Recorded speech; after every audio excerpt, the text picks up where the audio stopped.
Yes, ni igitondo cyo kuri uyu wa gatatu tariki 25 z'ukwezi kwa gatandatu umwaka w'ibihumbi 2025 hamenyekanye inkuru y'uko nyirakuru wa Chris Easy yitabye Imana. Ni byabaye ku itariki 24 z'ukwezi kwa gatandatu umwaka w'ibihumbi 2025. Reka turebe byinshi cyane.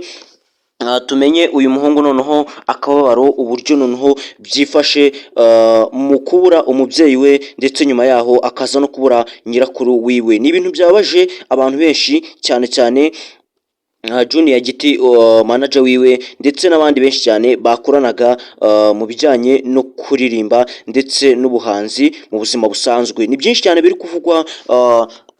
Reka noneho tubanze turebe byinshi cyane Inyarwanda yatwandikiye dusobanukirwe byagenze gute, mbese yitabye Imana bigenze gute. Ni nyirakuru w'umuhanzi Rukundo Christian wamamaye nka Chris Easy yitabye Imana mu gitondo cyo kuri uyu wa kabiri tariki 24 Kamena umwaka w'ibihumbi 2025 azize uburwayi bwa diyabete yari amaranye igihe. Mbese ni ibintu byinshi cyane biri kuvugwa.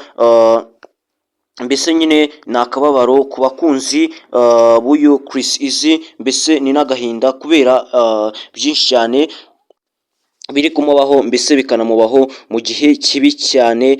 Ibi byinshi rero nibwo hagiye hamenyekana noneho n'uburyo ari kubyitwaramo, uburyo ari kubyifatamo. Gusa biracanganye, ni nyuma y'uko nyine umubyeyi we yari yitabye Imana, mbese na nyirakuru nawe arakurikiye. Amakuru y'urupfu rw'uyu mubyeyi yemejwe n'umwe mu muryango we wabwiye Inyarwanda ko yari amaze igihe yitabwaho n'abaganga bamukurikirana umunsi ku wundi. Nyirakuru wa Chris Easy ni umwe mu bantu bamubereye hafi kuva mu bwana bwe kugeza ku rwego yagezeho mu muziki. Mbese Chris Easy akomeza kugenda atangaza ko ari byinshi nyirakuru we yamubayemo, mbese nyine akanabimufashamo kuva akiri umwana kugeza ubu ngubu. Mbese akaba avuze ko mu gihe kimwe abuze abantu babiri b'ingenzi, yaba nyina umubyara ndetse na nyirakuru wiwe, bose akabababuriye icyarimwe. Gusa ni akababaro, ni agahinda kuri uyu Chris Easy bitewe n'uburyo we ubwe noneho atangiye kwiyumva.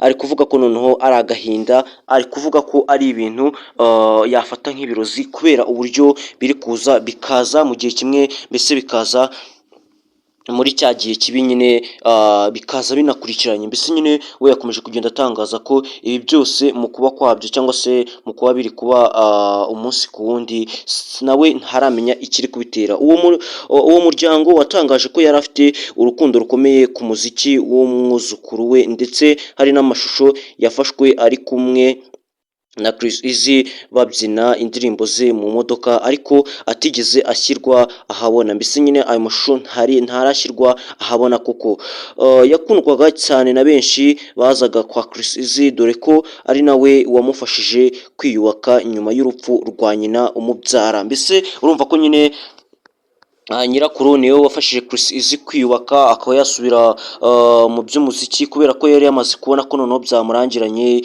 isi isa nkaho yamurangiranye.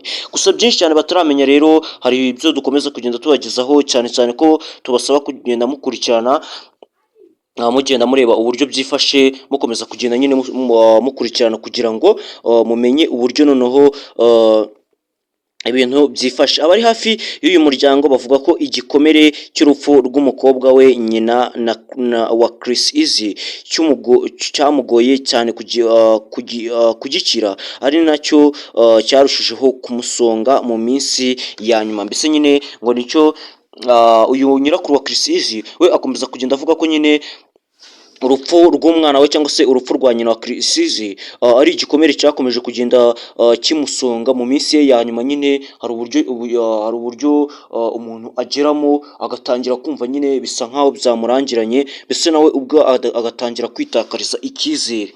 We rero yakomeje kugenda atangaza avuga ko muri iyo minsi ya nyuma nawe atari ameze neza, mbese nyine byari bisa nkaho nawe bigoranye kuri we. Urupfu rwe rubaye nyuma y'iminsi 11 gusa. Nyina wa Chris Easy nawe atabarutse kuri 13 Kamena umwaka w'ibihumbi 2025 ni igihe nyine nyina wa Chris Easy we yari yapfuye. Ni inkuru ikomeje gushegesha umuryango wa Chris Easy, inshuti ze n'abakunzi ba muzika nyarwanda muri rusange, bise nyine na manager wiwe Junior Giti nawe bikomeje kugenda bimukora ahantu, akomeza kugenda atangaza ko ibi bintu atazabyihanganira, bise nyine umujinya, dore ko umujinya uvugisha byinshi. We noneho akomeje kubona ubuzima koko bwanze, nawe ubwiwe yatangiye kwitakariza icyizere avuga ati ese ko umuryango udushizeho noneho biragenda gute. Ni inkuru ikomeje nyine gushegesha umuryango wa Chris Easy nkuko maze kubibabwira, mbese yaba inshuti ze, yaba abakunzi be bo muri muzika nyarwanda muri rusange, yaba abamukurikiranira hafi, bose bakomeje kugenda nyine babigiraho ikibazo bavuga ati ese bizahirira he, bizagenda ute, ko buri munsi inkuru ziza ari mbi, mbese buri munsi tugakomeza kugenda tubona nyine bimwe mu bibi bikomeza no kugenda bituma natwe ubwacu tutiyubaka, nyine bikagenda bikomeza kugenda biduteza byinshi cyane byagatumye nyine natwe ubwacu dushobora kwiteza imbere.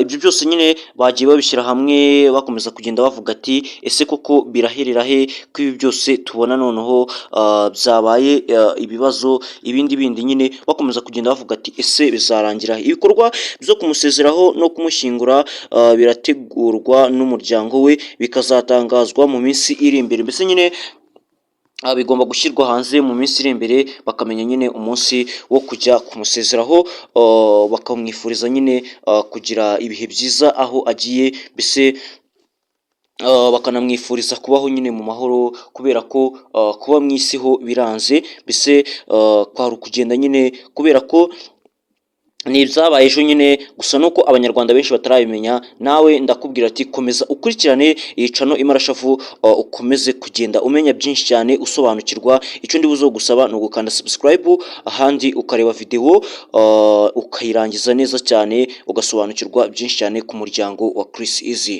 Reka nkubwire ukomeze ugire ibihe byiza, ciao ciao.